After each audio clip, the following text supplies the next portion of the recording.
Hello guys, welcome back to another mini blog. তো just ভাত খাওয়া দাওয়া হয়ে যাওয়ার পর আমি ভাবলাম এর দোকান থেকে দই আনা যাক। তাই আমি এখন যাচ্ছি দোকানে দই আনতে। এই তোমরা দেখতে পাচ্ছ, এখন আমি হেঁটে হেঁটে যাচ্ছি আমাদের যে মোড়ে যে দোকান রয়েছে সে দোকানে দইটা আনতে। এই যে পৌঁছে গেছি এখন দোকানে, আর এখন যেয়ে পর বলবো আর তারপর দইটা নেব। চলো দেখি। তারপর বাস দই নেওয়া হয়ে গেল। আমি এখন হাঁটতে হাঁটতে আরও ঘর দিকে যাচ্ছি। দইয়ের প্যাকেট ছেড়ে আমি এখন দই নিয়ে বসে গেছি, দই আর চামচ নিয়ে। আর এই যে খেয়ে নিলাম দই।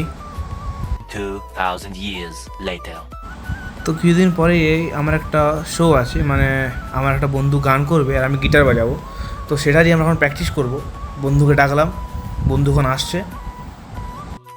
এই যে তোমরা দেখতে পাচ্ছ এখন বন্ধু চলে এসেছে, এর সাথেই আমি এখন গিটার প্র্যাকটিস করব। তারপর আমি আর আমার বন্ধু মিলে গান করার পর, গিটার বাজানোর পর প্র্যাকটিস কমপ্লিট হলো। এবং আজকের ব্লগটা এখানে শেষ করলাম। আরও দেখা হচ্ছে নেক্সট ব্লগে, ততক্ষণের জন্য বাই বাই।